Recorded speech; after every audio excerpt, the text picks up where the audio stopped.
Соңғы жылдары халықаралық терроризм ауқымы келтірген залалдары мен жиілігі адамзаттың үлкен проблемаларының біріне айналды. Шет елдерде орын алып жатқан террористік актілер елімізде де орын алуы әбден мүмкін.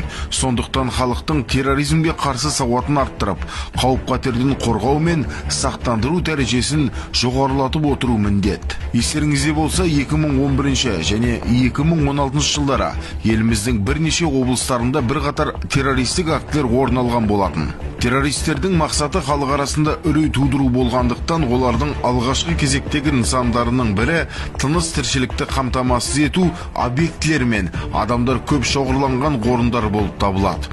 Олар демалыс орындары, халыққа қызмет көрсететін мекемелер, темір жол вокзалдары мен сапаржайлар, әуежайлар, сауда орталықтары мен базарлар. Сол себепті қоғам кез келген уақытта бұндай орын алу мүмкін лаңкестік әрекеттердің алдын алуға, олардың салдарын азайтуға дайын болу керек және қауіп төнген жағдайда келесі әрекеттерді жүзеге асыра білуі қажет. Егер сіз иесіз қалдырған күдікті затты байқасаңыз, алғашқы кезекте жақын маңдағы адамдардан сұрастыру, бейнебақылау жүйесін кері айналдырып қарау арқылы күдікті заттың иесін анықтауға тырысыңыз. Егерде күдікті заттың сыртқы келбетінде жарылғыш зат элементтерінің бірі, яғни сымдар, улы зат, радиоактивті немесе жарылғыш заттардың белгілері болған жағдайда, дереу құқық қорғау органдарына, мекеме басшылығына және мекемені күзететін күзетшіге хабар бере отырып, адамдарды қауіпсіз аймаққа эвакуациялауды ұйымдастырыңыз. Дабыл түймесін іске қосыңыз. Адамдардың күдікті зат жанына жақындауына жол бермеу мақсатында қолда бар мүмкіндіктерді пайдалана отырып, белгі қойыңыз. Лентамен қоршау, адам өтуіне тыйым салатын белгісі бар басқа да құралдар немесе қауіпті аймақты қоршауға қабілетті адамдар болған жағдайда олардың көмегін пайдаланыңыз. Адамдарды қауіпсіз аймақ арқылы эвакуациялауды ұйымдастыру мақсатында құлақтандыру жүйесін пайдалана отырып, оларды бағыттаңыз. Эвакуациялану барысында адамдар арасында үрей тудырмау, сабырлықты сақтай отырып жедел әрекет ете біліңіз.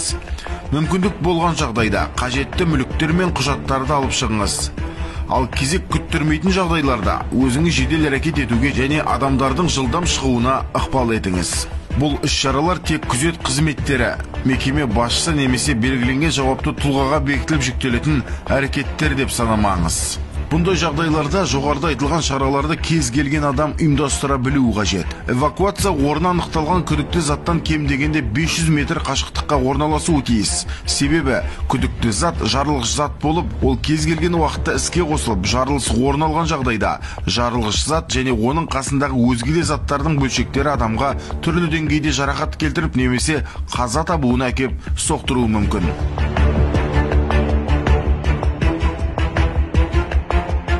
Есте сақтаңыздар, затты өз түрі, оның негізгі мақсатын жасыруға және әртүрлі сипатта көлемде болуы мүмкін.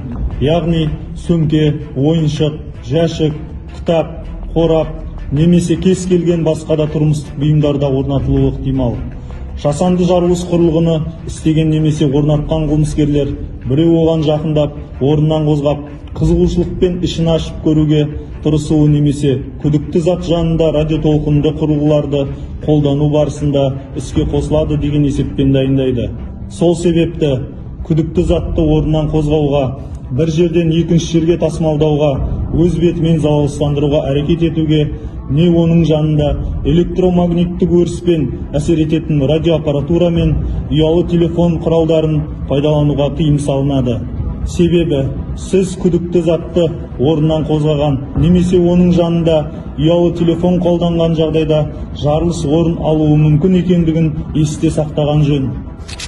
Қоғамдық қауіпсіздікті бұзу, халықты үрейлендіру, мемлекеттік органдар мен халықаралық ұйымдардың шешім қабылдауына ықпал ету, кек алу мақсатында жеке тұлғалар мен ұйымдарға қарсы жасалатын немесе жасаймын деп қорқыту әрекеті терроризм актісі болып табылады.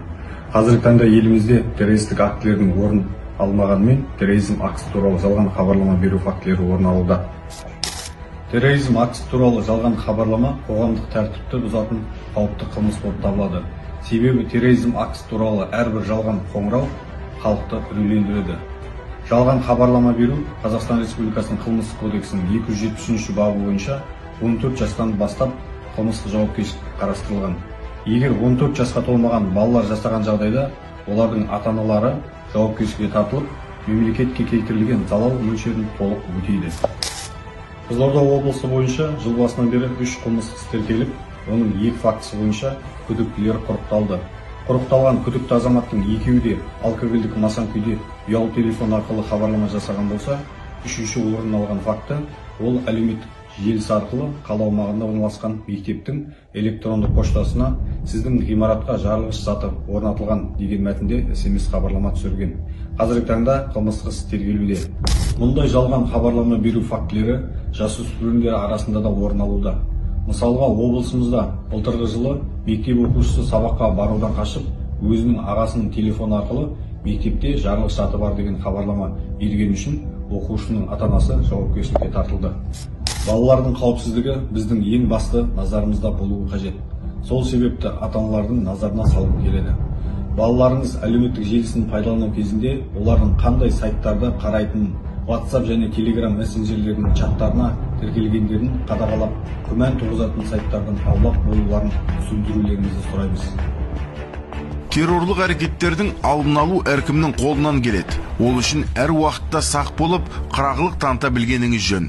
Көпшілік орындарда қараусыз қалдырған заттарды байқаған жағдайда дереу құқық қорғау органдарына, жұмыс орныңызда болсаңыз күзетшіге, басшыға хабар беріңіз. Алғашқыда көңіл аударуға тұрарлық маңызды болмаған бұндай хабарламалар көп адамның өмірін сақтап қалуы да ғажап емес.